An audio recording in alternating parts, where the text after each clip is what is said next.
संगीत, Iran, America और Israel.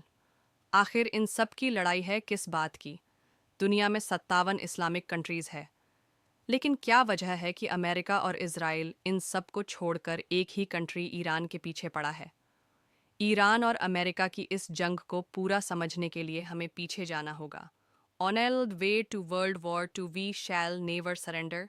World war two में दुनिया की हर कंट्री के पास सिर्फ दो ऑप्शंस थे कि या तो वो ब्रिटिश एम्पायर का साथ दे और या हिटलर का, जिसमें दुनिया के ज़्यादातर कंट्रीज़ ने ब्रिटिश एम्पायर का साथ दिया।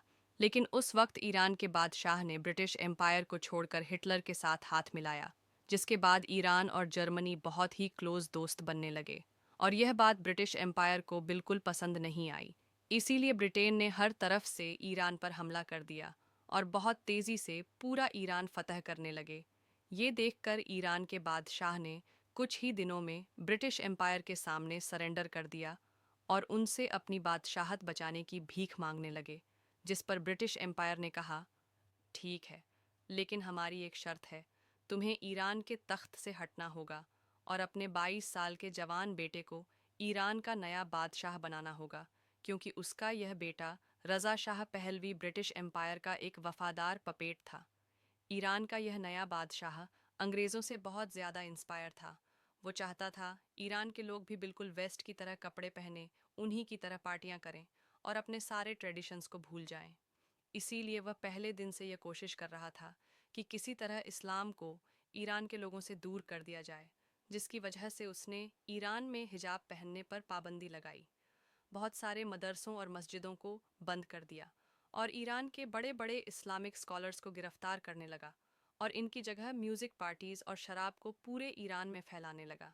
यहाँ तक एक टाइम ऐसा आया कि ईरान में इतनी शराब बनने लगी कि ईरान जैसा इस्लामिक मुल्क दुनिया को शराब एक्सपोर्ट करने लगा। ईरान के इस बादशाह का ख्याल था कि वो जो भी कर रहा है बहुत ही अच्छा काम कर रहा है।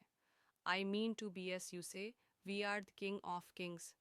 यहाँ तक कि उसने एक दिन सऊदी के किंग फैसल को कहा कि तुम ये क्या पुराने ज़माने में रह रहे हो, तुम्हें चाहिए कि सऊदी को भी बिल्कुल वेस्ट की तरह एक लिबरल कंट्री बनाओ। लेकिन सऊदी के किंग फैसल ने ऐसा करने से इनकार कर दिया। लेकिन यहाँ पर फ़नी बात यह है कि आज वही सऊदी ईरान से कहता है कि तुम भी थोड़ा लिबरल बनो, लेकिन अब ईरान उसकी बात नहीं मानता। आखिर ईरान के बादशाह ने ईरान को इस्लाम से इतना दूर करने की कोशिश की कि ईरान के सारे बड़े इस्लामिक स्कॉलर्स अपने इस बादशाह के खिलाफ होने लगे, जिसके बाद ईरान की मस्जिदों और मदरसों में ये स्कॉलर्स बादशाह के खिलाफ स्पीचेस करने लगे, जिसमें सबसे बड़े स्कॉलर का नाम था आयतुल्लाह खुमैनी और उसके फॉलोअर्स ईरान की आवाम को बादशाह के खिलाफ बगावत के लिए भड़काने लगे। वेटिंग फॉर आखिर खुमैनी की ताकत ईरान में इतनी बढ़ गई कि ईरान के बादशाह ने उसे गिरफ्तार करके ईरान से हमेशा के लिए बाहर निकाल दिया, जिसके बाद इमाम हुमैनी ईरान को छोड़कर इराक में रहने लगे, जहां एक यंग लीडर उसकी हर हरकत को बहुत गौर से नोट कर रहा था। सद्दाम हुसैन आहिस्ता आहिस्ता सद्दाम हुसैन भी खुमैनी की ताकत को देखकर उससे डरने लगा। यहाँ तक कि एक दिन उसने ईरान के बादशाह से कहा कि अगर आप चाहते हैं तो मैं खुमैनी को साइड पे करके उसे गोली मार देता हूँ, जो सद्दाम के लिए एक बहुत ही आम बात थी और इसे हम पूरा एक्सप्लेन कर चुके हैं। लेकिन ईरान के बादशाह ने कहा कि नहीं, इसे मारने की कोई ज़रूरत नहीं, यह बुढ़ा खुमैनी मेरा कुछ भी नहीं बिगाड़ सकता। इमाम खुमैनी इराक में बैठकर अपनी स्पीचेस को कैसेट्स में रिकॉर्ड करने लगे। इस्लाम जिन्हें फिर बहुत सीक्रेटली स्मगल करके पूरे ईरान में फैला दिया जाता था, और खुमैनी की बातें सुनकर लोग इतना इंस्पायर होते थे कि वो आहिस्ता आहिस्ता ईरान के बादशाह से ज़्यादा इमाम खुमैनी को अपना लीडर मानने लगे। लेकिन फिर भी ईरान के बादशाह को हटाना कोई आसान काम नहीं था, क्योंकि उसके पास एक बहुत ही ख़तरनाक फ़ौज और सुपर पावर अमेरिका का फुल सपोर्ट हासिल था।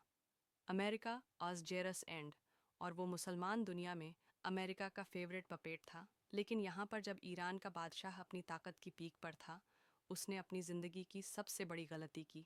दी फ्लेम्स ऑफ पर्शिया, दुनिया की सबसे बड़ी और सबसे महंगी पार्टी, संगीत। अचानक एक दिन ईरान के बादशाह ने ऐलान किया, द ग्रेट पर्शियन एम्पायर को दोबारा जिंदा करने के लिए ईरान में दुनिया की सबसे बड़ी पार्टी होगी। यह एक ऐसी पार्टी थी जिसमें दुनिया के सारे लीडर्स और बड़े बड़े सेलिब्रिटीज़ इनवाइट किए जाएंगे। ईरान का बादशाह उसी पर्शियन एम्पायर को दोबारा जिंदा करना चाहता था। रू बुजुर्ग तारीख ईरान, जिसे आज से बहुत साल पहले हज़रत उमर बिन खत्ताब की खिलाफत में मुसलमानों ने तबाह कर दिया।